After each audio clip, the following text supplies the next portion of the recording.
નમસ્કાર, આપ જોઈ રહ્યા છો મારો અવાજ ન્યૂઝ। ચાણસ્મા ખાતે લોકસભા 3ની ભારતીય જનતા પાર્ટીની સભા યોજાઈ। સમગ્ર ભારતની અંદર લોકસભાની ચૂંટણી આવી રહી છે। એમાં ગુજરાતની અંદર તારીખ 7 મેના દિવસે ચૂંટણી યોજાવાની છે। પાટણ લોકસભા વિસ્તારના ભાજપના ઉમેદવાર શ્રી ભરતસિંહ ડાભી આજે ચાણસ્મા ખાતે આવી પહોંચ્યા હતા।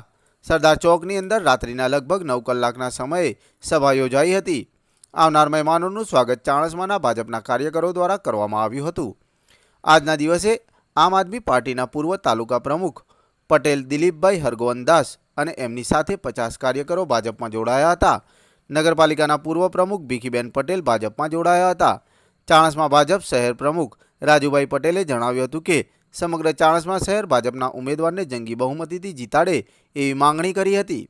મુકેશભાઈ પટેલ દાઢીએ જણાવ્યું હતું કે હાલના સમયે ભારતના વડાપ્રધાન નરેન્દ્ર મોદી જે કાર્ય કરી રહ્યા છે અને ભારતની જે પ્રગતિ થઈ રહી છે તે જોતા સમગ્ર ચાણસ્મા પંથકમાં અને પાટણ લોકસભા વિસ્તારમાં ભરતસિંહ ડાભીને ભારે બહુમતે એવું લાગી રહ્યું છે।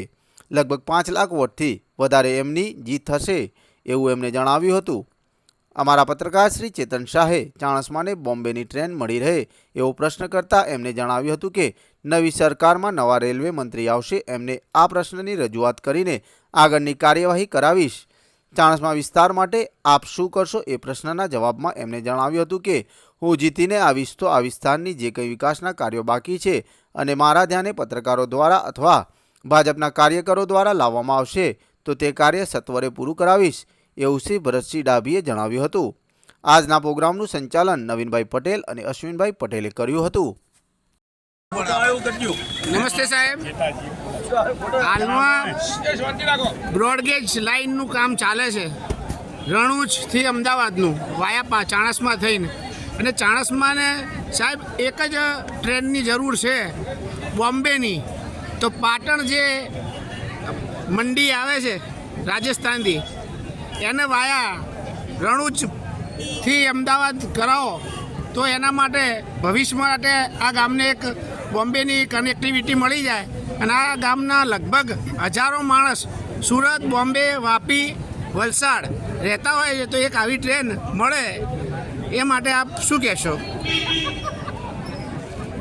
રેલવેની આપની જે માગણી છે એ માગણી રેલવે મંત્રી જોડે રજૂઆત કરી અને એ ટ્રેન ચાલુ થાય એવા મારા પૂરા પ્રયત્નો રહેશે।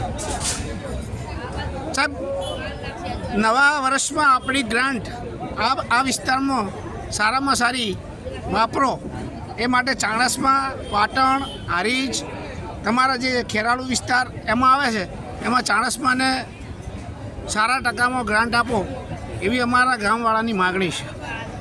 એક વાત એ મહત્વની છે કે છેલ્લા 5 વર્ષમાં પ્રજા એમ કહે છે કે ભાઈ સંસદીય સભ્ય દ્વારા ગ્રાન્ટની ફાળવણી ઓછી કરે છે, તો આપે વિકાસમાં મારી સાંભળો, આપે આખે ઉડીને વળગે એવું કઈ વિકાસનું કામ કર્યું કે જે લોકોને આજે આશ્ચર્યજનક લાગે એવું કઈ વિકાસનું કામ? 5 કરોડ રૂપિયા વર્ષે ગ્રાન્ટ મળે, એમાં 2 વખત કોરોનામાં ગ્રાન્ટ ભારત સરકારે આપી નહોતી। 5 કરોડ 1100 ગામડા મેં ધારપુર મેડિકલ કોલેજમાં કોરોનામાં 1 કરોડ રૂપિયા ફાળવ્યા હતા, 1 કરોડ રૂપિયા ઓક્સિજન પ્લાન્ટ માટે ફાળવ્યા હતા અને રાધનપુરની હોસ્પિટલ માટે લોકોના જીવન બચાવવા માટે મેં 3 કરોડ રૂપિયા ફાળવ્યા હતા। અને ચાણસ્મામાં પણ ગ્રાન્ટ 25-30 લાખ ઉપર ગ્રાન્ટ ફાળવી છે। ગ્રાન્ટ તો રાજ્ય સરકારની તાલુકા આયોજન મંડળની હોય, જિલ્લા મંડળની ગ્રાન્ટ હોય છે અને નાણાં પંચની પણ અનેક ગ્રાન્ટો આવતી હોય છે। એટલે એમના ગ્રાન્ટથી વિકાસ થઈ જવાનો છે એવું નથી, પણ રાજ્ય સરકારની અને કેન્દ્ર સરકારની અનેક ગ્રાન્ટો ભેગી કરી અને વિકાસ થાય એવા પ્રયત્નો કરતા હોઈએ છીએ। હું છેલ્લા 15 દિવસથી પાટણ 3 લોકસભામાં મારા કાર્યકર્તાઓને મળવાનું થયું છે। ભારતીય જનતા પાર્ટીની આપણા નરેન્દ્રભાઈની વિકાસની રાજનીતિ ઉપર હું કહી શકું કે પાટણ લોકસભા 5 થી 7 લાખ મતે વિજય નિશ્ચિત છે. એક મિનિટ સાહેબ, લાસ્ટ મિનિટ. ચાણસ્મા તાલુકા માટે એક તમારો લોક સંદેશ સાહેબ. ચાણસ્મા તાલુકા માટે ફરીથી હું વિજયી બનીશ. તો જે કોઈ વિકાસના કાર્યો અધૂરા છે એ પત્રકારો જોડેથી, કાર્યકર્તાઓ જોડેથી અને એ જે કામની ઉણપ હશે એ પૂરી કરવા માટે હું પ્રયત્ન કરીશ. અને જો લોકોની કોઈ વિશિષ્ટ માગણી આવશે તો એના માટે પણ હું કામ કરીશ. હું પ્રજાના કલ્યાણ માટે કામ કરતો રહું છું. એટલે હું જે કોઈ કામ પ્રજાના આવશે એમાં મારી લાગણી રહેશે. ભારતીય જનતા પાર્ટીના વિકાસની વાત પૂરી ન થાય. આપણે બધા સાક્ષી છીએ અને લગભગ બધાએ અનુભવ્યું છે. વાળું સમયે લાઇટ નહોતી, આવી આપણે બધાએ પરિસ્થિતિ અનુભવેલી છે. એકમાત્ર દેશમાં ગુજરાત રાજ્ય એવું હતું કે જેને 24 કલાક વીજળી ખૂબ વર્ષો પહેલાં મળી ગઈ.